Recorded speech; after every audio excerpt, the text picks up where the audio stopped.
I know my son. I'm 59 years old. I train twice a day, every day. I'm a dedicated person. Anything I put my mind to, I do. I'm saying, me and my peak, I'm here. My son Conor in his fitness regime is already here. Completely different. If my son ever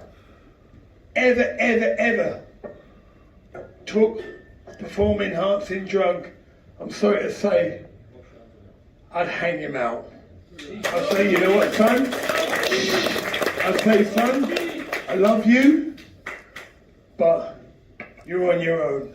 But I know my son. He's got my DNA. He's got my DNA. And it's my son. He would never do that. But there's so much that's going to come out now, and the only thing I can say, I just pray to God that the apology is as loud as the way that they've already convicted him. Now, one thing I've got to say, it's so funny. Me and Chris, we were doing talk sport. We were doing a Zoom call, and Chris was saying to me that my son can't make the weight. My son can't do this. My son can't make a 157. And I said, I didn't choose the weight. Your son chose the weight. And so me and Chris was going back and forth. And Chris was so adamant about him not making the weight. He's going to be, it's going to hurt him. He won't be strong. And I'm going to stop this and I stop that. I thought to myself, but it was your son that made the weight. And we kept on going on. And then I saw a picture of Chris Eubank Jr. You'll find it on the net or whatever in the papers. And I looked at the picture and I saw him. His face is not there and his body is emaciated. And I sent Chris a text saying, sorry Chris, I didn't realise what you were saying. And I asked Chris, I said, please forgive me Chris, because I honestly believe if my son had fought Chris now, I believe Conor would have hurt him just like what happened to Joe McClellan. And I know my Heavenly Father said, it's not going to happen. It wasn't nobody stopped this, but I believe Jesus stopped this fight happening because I don't want nothing on my son's head saying like, you know what, you maimed him, you're on drugs. God's saying, this is not happening. Not until I clear my son's name. Then, and I said to Conor, if you do fight him, he's not fighting at 157. I want you to fight him at 160. Then the fight can happen, because there's one thing is, I wouldn't want my son going through the same thing I went through with German Benn. All my sons do that.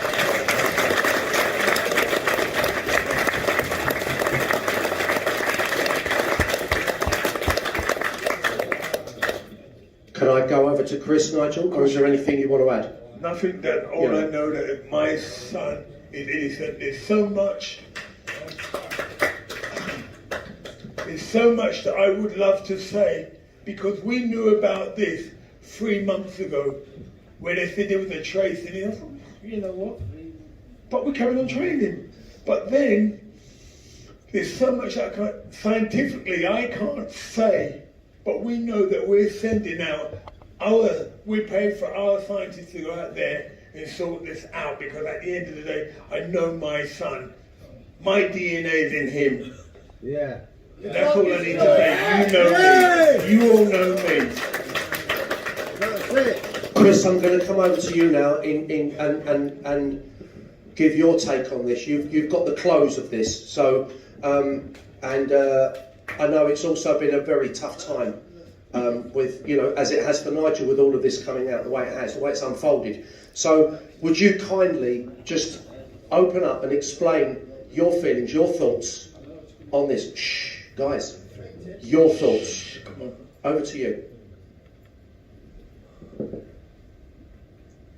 What makes me emotional is that, yes, I did have this conversation with Nigel on a Zoom call promoting this tour, and I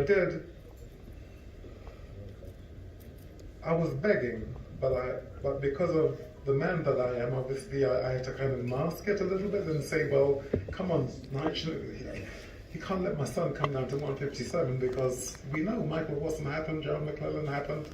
Please don't do this to me. He said, my son is his own man. He signed the contract. So that's it. You know, Nigel told me that what you told me, we have to pay a £300,000 fine.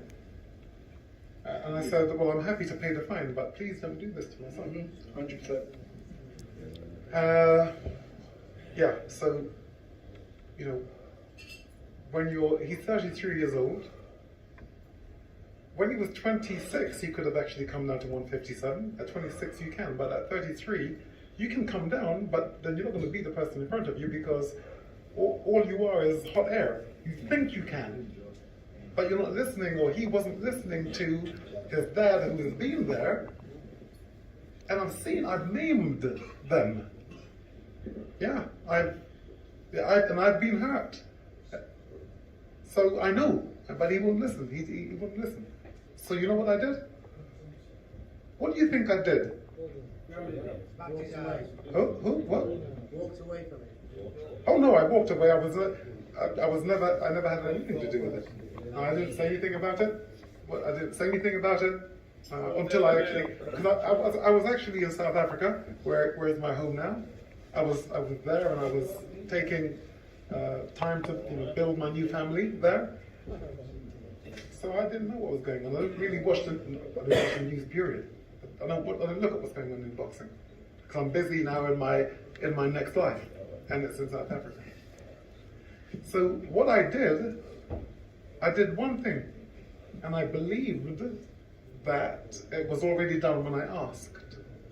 So I prayed.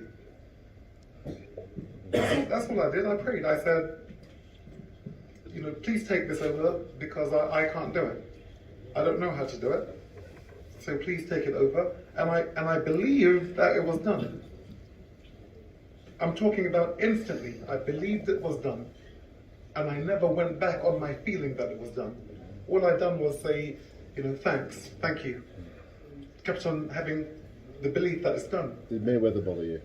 One second. And the day before the fight, it was miraculously called off. Now, all the things which are involved, I don't know about that. I just prayed, because when you pray, it works. If you believe it's worked, it's already worked.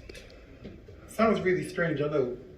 And probably, I've probably sounded strange to you all night, but I probably looked strange as I came in because I was into that music.